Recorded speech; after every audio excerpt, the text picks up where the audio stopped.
Hello students, welcome to my class. This is Professor Vincent Osai, and this is the presentation of part 2 of chapter 5, Evidence and Documentation. In part 1, we talk about the overview of the chapter, and we also discuss management assertions in great detail.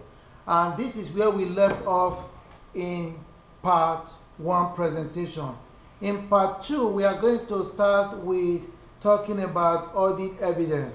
As we discussed in part 1, we said that all the information from whatever source used by the auditor in arriving at the conclusions on which the audit opinion is based is audit evidence. In other words, every information used by the auditor during the course of his work in arriving at the conclusions on which we are able to base our audit opinion on is audit evidence. Moving along, let's take a look at the concepts of audit evidence. Now, we have three related issues here relative to the concept, three important concepts of audit evidence. The first one is the nature of audit evidence. What does that mean? That means, what kind of audit evidence are we talking about? What type of evidence are we talking about? So we said that audit evidence obviously comes in different shape and sizes. So that is what we mean by the nature of audit evidence. Number 2, sufficiency and appropriateness of audit evidence. How much evidence is enough? That is sufficiency. And it is important for you to know this. The sufficiency of audit evidence is based on the auditor's professional judgment. Why 3 types of evidence might be enough for one particular auditor in addressing one particular issue, another auditor might seek out for 4 different types of audit evidence. So sufficiency and appropriateness of audit evidence. In other words, how relevant is this audit evidence to the issue on hand? And the third concept is evaluation of audit evidence. We have to analyze and evaluate the audit evidence to help us come to different conclusions. So moving along, let's take a look at these 3 issues a little bit more in detail. Number 1, nature of audit evidence. What type, what kind of audit evidence do we have here? Different types. The first one, records of initial entries and supporting records. What does that mean? That is referring to the accounting records that management use in the accounting department. General journal, the special journal like the sales journal, purchases journal. Then we also have the accounts, subsidiary ledgers, so on and so forth. The general ledger, the subsidiary ledger, different types of records that we use, and the related supporting records is what we are talking about there. Of course, nature of audit evidence, another type would be invoices. Those are source documents. Some people call them source documents, some people call them business documents. Those are examples would be invoices, receipt, purchase order, so on and so forth. Now, of course, we also have general and subsidiary ledger, contracts, workshops, so on and so forth. So like I said, audit evidence comes in different sizes and shapes. So the second issue, sufficiency of audit evidence. We said that sufficiency is the measure of the quantity of audit evidence. In other words, how much evidence is enough. Now, like we said, it depends on the auditors. The bottom line is it depends on the auditor's professional judgment. But let's take a look at the 2 very important issues here relative to sufficiency of audit evidence. Number 1, we said that greater risk of misstatement requires a higher quantity of audit evidence. What does that mean?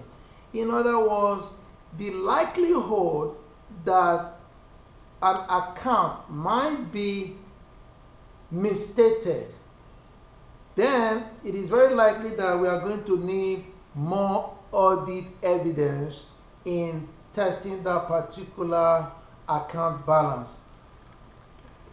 On the other hand, let's take a look at the second issue. We said that higher quality audit evidence result in a lower quantity of audit evidence. In other words, if the evidence is of high quality, then it is likely that we don't need that much. And that is what we are talking about there. So moving along, let's take a look at the third concept of audit evidence, appropriateness of audit evidence. Here we are talking about appropriateness, like we said, is a measure of the quality of audit evidence, okay? And it deals with two issues: relevance, reliability. So what is relevance? That means the audit evidence should be relevant to the issue on hand. It should be relevant to the issue on hand. So let me give you an example.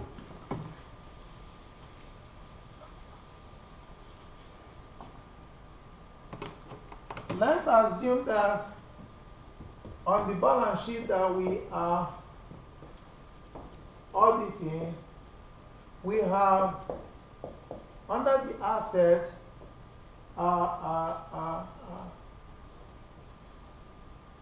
building for $750,000. So when management has $750,000 reported on a building, management is making a lot of assertions. Number one, they actually own the property, meaning they have ownership. Number two, they actually paid $750,000 for that building, so on and so forth.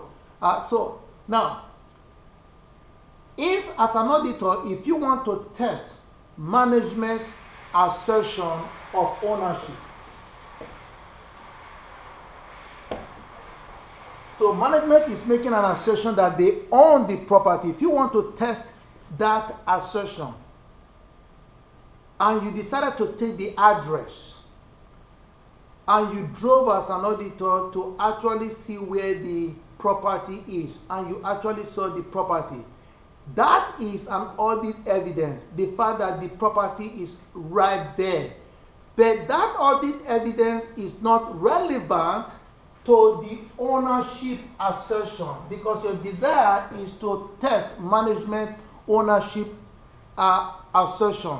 What you should have done was to go to the county to pull up the necessary official deeds to attest to see whether management actually have ownership of this property or not. Now, if you are testing for existence of the property, in other words, as an auditor, you are really testing to see whether the property actually exists or not. You want to make sure that it is not a vacant lot. Then you can drive there to actually see the physical property. Then that is an evidence, but that evidence relates to existence assertion. So bottom line is, your evidence have to be relevant to the issue on hand.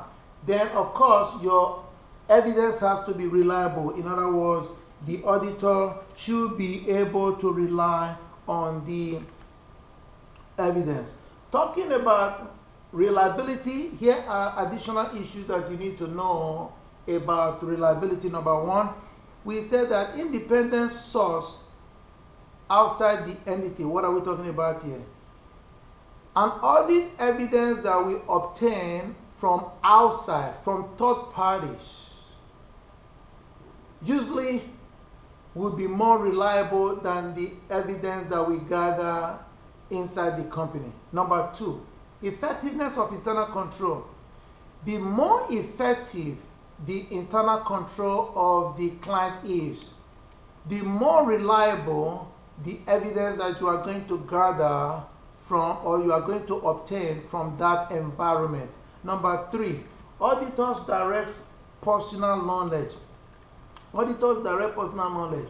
What the auditor actually observe and have personal knowledge of obviously has to be more reliable than what somebody told him. Documentary evidence. Evidence on paper is more reliable than hearsay or verbal evidence. And lastly, original documents are more reliable than a copy. With the advancement of information technology, it is very difficult to know nowadays what is original and what is not. So moving along, let's take a look at evaluation of audit evidence. We said that proper evaluation of evidence requires an understanding of the type of evidence available and the relative reliability of available evidence. So that is self-explanatory, using what we just discussed as a backdrop. So you have to be able to, in order for you to be able to evaluate the evidence, you really need to know the type of evidence that you are dealing with, whether it's very reliable or not very reliable, so on and so forth. So we said here that an auditor should be thorough in searching for evidence and unbiased in his evaluation.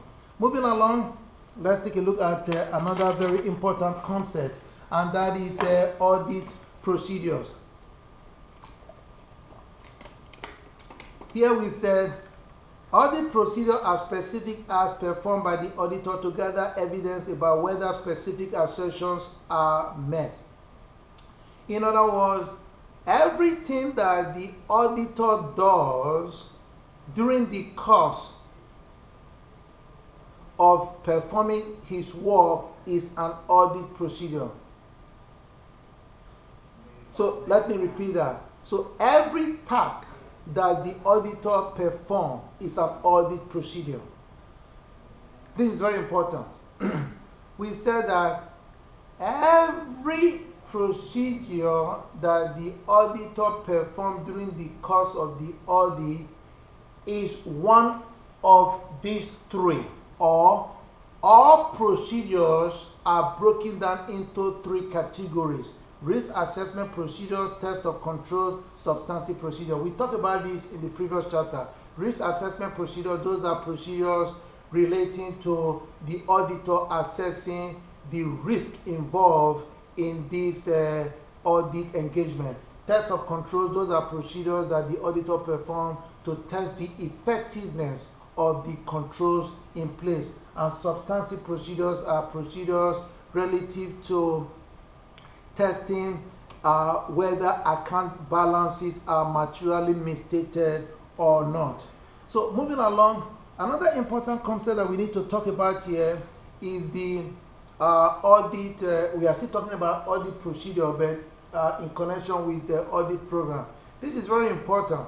We said that a set of, well, you need to know the difference between audit procedures and audit program. There are two different things, even though they are related. So let's take a look at what an audit program is. We said that a set of audit procedures prepared to test assertion for a component of financial statement is referred to as an audit program. What does that mean? That simply means, remember we talked about audit procedures? We said anything that the auditor do or the auditor perform, or every act performed by the auditor is an audit procedure, right?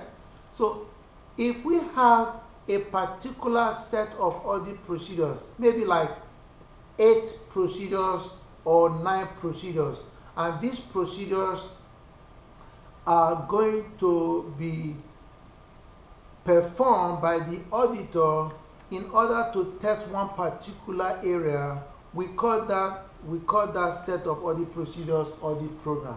So here is a very good example for you.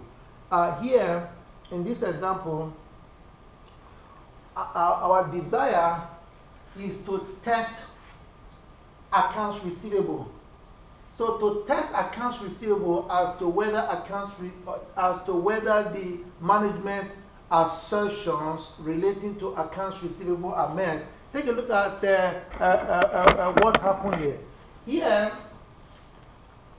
the auditor is zeroing in on 1, 2, 3, 4, 4 assertions. Number 1, confirm accounts receivable, inquire of management, Number 1, existence. Number 2, rights and obligation, completeness, valuation, and location. So those are the 4 management assertions that the auditor is testing.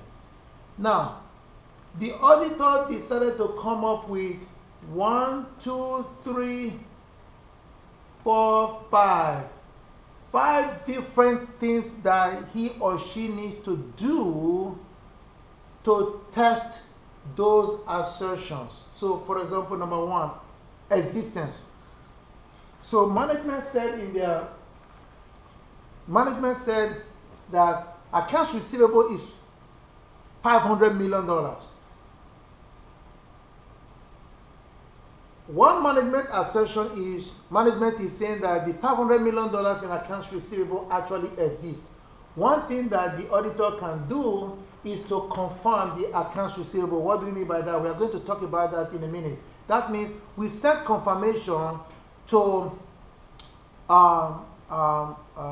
we have management sent confirmation letter to the customers asking them to confirm that they actually owe the company up to the tune of $500 million. So by so doing, that is an audit procedure, because the auditor is doing something and he's testing existence.